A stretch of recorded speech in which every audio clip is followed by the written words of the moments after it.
அனைவருக்கும் அன்பான வணக்கம். நான் மாரீஸ்வரி. இன்றைக்கி என்ன பார்க்க போகிறோம் அப்படின்னா, வேல்மாறல் பூஜையில் 14வது நாளுங்க. அது மட்டும் இல்லாமல் இன்றைக்கி ஆடி 4வது வெள்ளிக்கிழமைங்க. அதனால் காலையிலேயே வேல்மாறல் பூஜையெல்லாம் முடிச்சுட்டு சுண்டலை தண்ணியில் ஊற வச்சுட்டேங்க.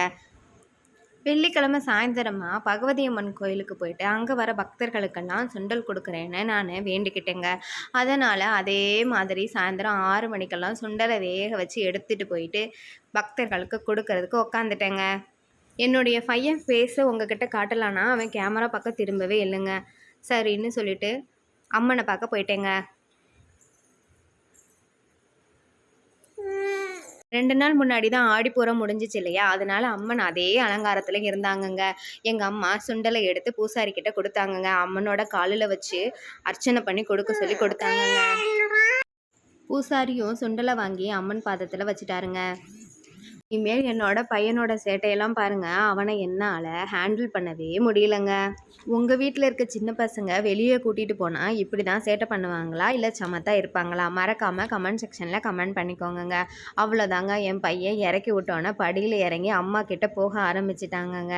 அதுக்கப்புறம் அவனை பிடிச்சி கீழே உட்கார வச்சா தரையில் தட்டை வச்சு அடிச்சுக்கிட்டே விளையாண்டுக்கிட்டே இருந்தாங்கங்க. எங்கள் அம்மா உடனே பையனை தூக்கிட்டாங்கங்க. பூசாரி பூஜை போடுறதுக்கு ஆரம்பிச்சிட்டாருங்க. அடுத்த வாரம் என்னுடைய பையனுடைய முதல் பிறந்த நாளுங்க. அவர் இன்னும் நடக்க ஆரம்பிக்கலைங்க. தவக்கும் போதே இவ்வளோ சேட்டை பண்ணுறாரே, நடக்க ஆரம்பித்தா என்னென்ன சேட்டை பண்ணுவாரோன்ற பயம் இருக்குங்க. அதே நேரத்தில் எப்படா நடப்பார் அப்படின்ற ஆர்வமும் அதிகமாக இருக்குங்க. அம்மனுக்கு தீப ஆராதனை காட்டிகிட்டு இருந்தாருங்க பூசாரி. பூவு நாங்கள் கடையில் வாங்கி அதை எங்கள் கையாலேயே கட்டி சாமிக்கு கொடுத்துட்டோங்க. பூஜையெல்லாம் முடிச்சுட்டு பூசாரி எல்லாருக்குமே அம்மனுக்கு அணிவித்த அந்த வளையலை எல்லாருக்குமே கொடுத்தாங்கங்க. எனக்கும் கொடுத்தாங்கங்க. பச்சை கலரில் அழகாக இருந்துச்சுங்க.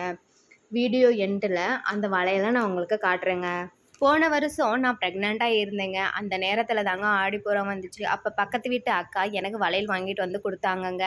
இந்த வருஷமும் இதே கோயிலில் இருந்து எனக்கு வளையல் கிடச்சிது. ரொம்ப ரொம்ப சந்தோஷமாக இருந்துச்சுங்க. அம்மனுடைய அருளால் எனக்கு பிரசவத்தில் எந்த ஒரு பிரச்சனையும் இல்லாமல் சுகப்பிரசவமாக ஆச்சுங்க. அம்மன் அணிவித்த அந்த வளையலை கல்யாணம் ஆகாத பெண்கள் போட்டால் சீக்கிரமாக கல்யாணம் நடக்கணும். கல்யாணம் ஆகி குழந்தை இல்லாமல் இருக்கிற அந்த பெண்கள் போட்டால் சீக்கிரமே அவங்களுக்கு வளைகாப்பு நடக்கணும். கர்ப்பிணிகள் போட்டால் அவங்களுக்கு சுகப்பிரசவம் ஆகும் அப்படின்ற நம்பிக்கை இருக்குங்க. அதனாலேயே எல்லாரும் இந்த வளையலை வாங்கி போட்டுப்பாங்கங்க. எனக்கும் இந்த வளையல் 2 வருஷமாக தொடர்ந்து கிடச்சிக்கிட்டே இருக்குங்க. ரொம்ப மனசுக்கு சந்தோஷமாக இருந்துச்சுங்க. அம்மா எல்லாருக்கும் சுண்டல் கொடுக்க ஆரம்பிச்சிட்டாங்கங்க. இதே மாதிரி நிறைய வீடியோக்கள் என்னுடைய சேனலில் அப்லோட் பண்ணுறேங்க. மறக்காமல் சப்ஸ்கிரைப் பண்ணிக்கோங்க, ஃபாலோ பண்ணிக்கோங்க, லைக் பண்ணிக்கோங்க, கமெண்ட் செக்ஷனில் கமெண்ட் பண்ணிக்கோங்க. மறுபடியும் என் பையன் சேட்டையை ஆரம்பிச்சிட்டாங்க. இது தாங்க கோயிலில் கொடுத்த வளையல்.